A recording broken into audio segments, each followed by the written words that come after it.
अब हम देखने वाले हैं इंग्लिश मीडियम का पेपर, जो कि आज 23 फरवरी को आज हुआ ये पेपर। ये आज का पेपर है, ये 23 फरवरी 2026 डे मंडे। तो देखिए, सबसे पहले जो आंसर है हम लोग फटाफट करेंगे विदाउट एनी किसी कन्फ्यूजन के। हम पूरा इसका आंसर देखेंगे। पंताची पहिली उडीची शेवटी ठरवलेली कारण, इसका कारण क्या है? देखिए, ये पैसेज है। सबसे पहले इसका आंसर ये है 8 गुणिले से लेके अवघड तक, ये इसका पहला आंसर है। और सेकंड क्वेश्चन हमारा दिया है आचार्य बर्वे शेजारीच्या खोलीत असूनही समाचाराला आले नाहीत कारण, इसका सेकंड का आंसर आएगा आपका ये। ठीक है, सेकंड आएगा इसका ये। तो पहले का आंसर ये है, सेकंड का आंसर ये है। अब हम बढ़ते हैं ये दोरीवरील ओढ्यांचे झालेले परिणाम, इसका दोनों का परिणाम क्या है? पहले आएगा दोरी, दोरी से लेके आली तक। ठीक है, ये पूरा आपको ये लिखना है। और दूसरे का आंसर ये दुसऱ्यांदा अर्धवट गॅलरी आणि अर्धवट घरात राहून दोरी फिरवली ती आश्चर्य, ये आपका ये सेकंड में आ जाएगा ये। ठीक है, अभी सोमत अभिव्यक्ती दिया है दोरीवरच्या उड्या मारण्यासाठी प्रसंगातील तुम्हाला समजलेले विनोद स्पष्ट करा। आपको क्या समझ में आया है इस रिलेटेड आपको इसके अंदर बताना है। तो देखो सब बच्चे, सोमत जो होता है इसको इंग्लिश में पर्सनल रिस्पॉन्स बोलते हैं, और ये फ्री के नंबर्स होते हैं, तो इसको आपको अटेम्प्ट करने चाहिए, जो कि आपको इसके 1.5 नंबर तो आराम से मिल जाएगा अगर आपने प्रॉपर तरीके से 4 लाइन भी इसकी अच्छे से लिखी है। तो अब कोणते लिए है? रेखा मावशी ने दार उघडणारा, क्या है? अभिषेकन, ये पहले का आंसर है ये। और सेकंड का है स्वच्छतेची भोगती असलेली रेखा मावशी, ये आएगा सेकंड का आंसर। ओके, कोणते लिए, वो कौन था? तो पहले का ये, सेकंड का ये। तो 2 नंबर आपके यहाँ पर हो गए। अब हम आते हैं यहाँ पर, तो चलिए देखते हैं। रेखा मावशीच्या पायाला धूळ लागण्याची कारण, बेटा रेखा मावशी के पैर में धूल लग गया, इसका कारण क्या था? इसका कारण था बेटा रस्त्यावरची धूल, रस्ते पर का धूल। और सेकंड क्या है बेटा? उन्हामुळे असणारी माती, उन्हामुळे मतलब कि धूप में जो मट्टी रहती है वो, ये इसके 2 कारण है। और फिर ये आ गया सोमत। देखो, आप लोग फालतू में सिर्फ डरते हो, अगर देखा जाएगा सारे ऑब्जेक्टिव बेस्ड क्वेश्चन देते हैं, सिर्फ लास्ट का सोमत, वो भी देखिए सोमत मतलब आपका पर्सनल रिस्पॉन्स है, इसके अंदर आपका अपने खुद का मन का कारण बताना है। ठीक है, तो मन के कारण बताओगे तो ये आपके ऊपर ही है, कुछ आपको याद करके जाने की जरूरत नहीं है। जो याद करेगा ना वो तो स्थूल वाचन है, अभी स्थूल में ज़्यादा क्वेश्चन है नहीं। तो बोलते हैं ना, किसी भी चीज़ का हवा या फिर बोलते हैं ज़्यादा हार्ड बोले कुछ मतलब नहीं, बस अपनी प्रैक्टिस को मजबूत रखनी है। ठीक है, चौकटी पूर्ण करा। अब आप बोलेंगे ये पेपर इजी था, तो ये पेपर इजी नहीं था, हार्ड नहीं था, एवरेज कुछ नहीं था, ये पेपर इजी है क्योंकि आपने मेहनत की है। ये पेपर हार्ड तब भी रहेगा जब अगर आप मेहनत नहीं करोगे, तो सिंपल सी बात है कि नहीं। ठीक है, चलिए अब हम बात करते हैं चौकटी पूर्ण करा, मतलब कि बॉक्सेस को फिल करना है। शब्दांची पलीकडीची भाषा, अब इसकी भाषा क्या है? स्पर्शाची भाषा। सेकंड क्या है? उत्तरच्या आलेले कवीचे नाव, कवि का नाव क्या है?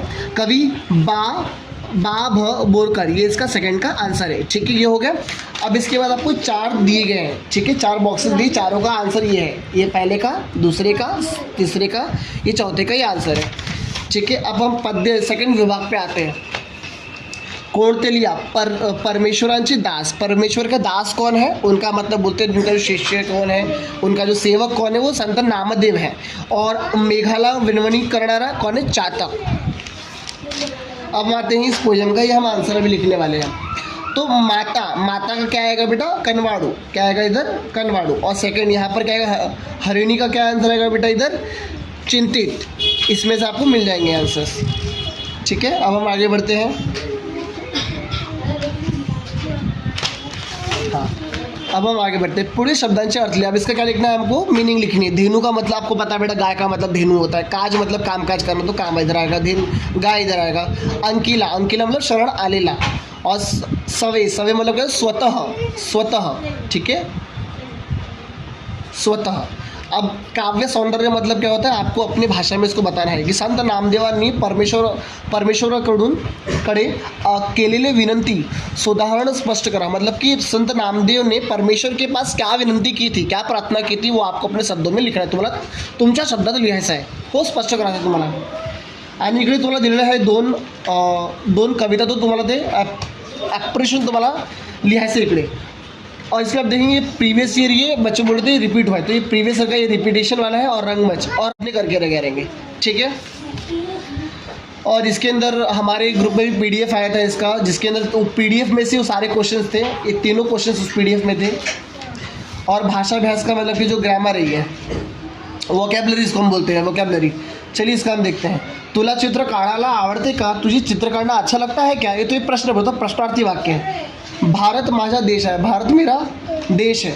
तो ये क्या है? विधानार्थी शब्द. विधान मतलब क्या होता है? एकदम स्टेटमेंट दे, एकदम सिंपल स्टेटमेंट है. भारत मेरा देश है. मैं ना क्वेश्चन पूछ रहा हूँ, ना मैं कमांड कर रहा हूँ, ना मैं कुछ भी नहीं कर रहा. सिंपल सा स्टेटमेंट बोल दिया है. ठीक है, भारत माझा देश है, विधानार्थी वाक्य.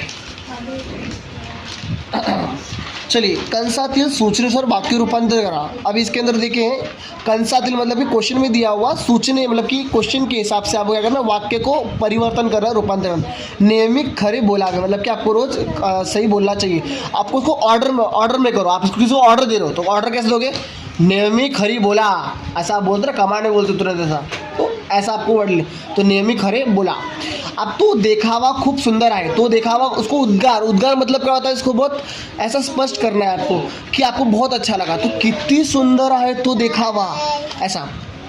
ठीक है, आपको उद्गार प्रकट करना है इसके अंदर. उद्गार का मतलब क्या होता है? अपने दिल से कोई अगर बात आप कर दो उसको उद्गार बोलते हैं. आज्ञा मतलब ऑर्डर देते हो किसी को आप. अब एक खालील वाक्य प्रचारांचा अर्थ सांगून वाक्यात उपयोग करा. अब इसके अंदर क्या करना है कि वाक्य प्रचार को क्या करना है? आपको वाक्य प्रयोग करना है. तो तथ्य असणे मतलब क्या होता है बेटा? खरेपण असणे. तथ्य मतलब फॅक्ट होना. हाँ भाई, ये चीज़ सत्य है, खरेपण असणे. उत्साहाला उधाण येणे. अब बेटा उत्साहाला उधाण येणे मतलब क्या होता है? कि खूब आनंद होने, मतलब कि खूब बहुत ज़्यादा आनंद होना. ऋण असणे. ऋण मतलब क्या होता है? किसी का उपकार होना. भाई तुम्हारा ऋण है, तुम्हारा कर्जा है, तुम्हारा उपकार है मेरे ऊपर, ऐसा. ठीक आहे, कोणताही दोन तुम्हाला सोडायला असते, तर तुम्ही कोणताही दोन तुम्हाला करायला लागेल. ओके. नाव म्हणजे काय इकडे दिलेलं आहे की भाषिक घटकावर आधारित कृति. अब इसमें देखिए शब्द संपत्ति क्या दिया है? समर्थ सब लिखा है. दिवस का क्या आएगा? दिन, या फिर वार लिख सकते हो. तो दिन 100% सबने लिखा रहेगा. नदी का आएगा सरिता. सबको पता है चीज़, बहुत ईजी है, बहुत ईजी. तो 5-6 में एक चलता है. विद्यार्थी मतलब की ऑपोजिट होतं. विश्वास का अविश्वास, सुंदर का कुरूप. सगळ्यांना मला माहिती आहे की सगळ्यांनी हे लिहिले होते. वचन बदला. इसका एक से बहुवचन करना है. तो पाउल, तो इसका किसी ने लिखो पाउले लिखा है, तो यहाँ पर कंफ्यूज बच्चे होते हैं. तो यहाँ पर पावले इसका आंसर राइट आएगा, पावली. और गाड़ी का गाड़िया. शब्द समूह बदल एक शब्द मतलब कि ग्रुप, मतलब कि किसी एक वर्ड को, एक जो वर्ड दिया है उसको एक में बताओ, एक वन वर्ड में बताओ.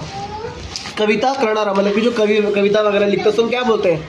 कवि लिखते हैं. ठीक है.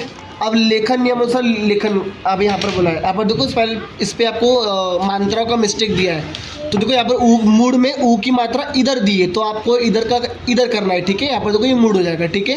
अब दक्षिण आएगा, तो दक्षिण में इधर से इधर की मात्रा दी, तो ये क्यों रॉन्ग है? इधर से आपको लेना है. ठीक है, इधर से आपको दक्षिण करना है. इधर देख लीजिए. ठीक है.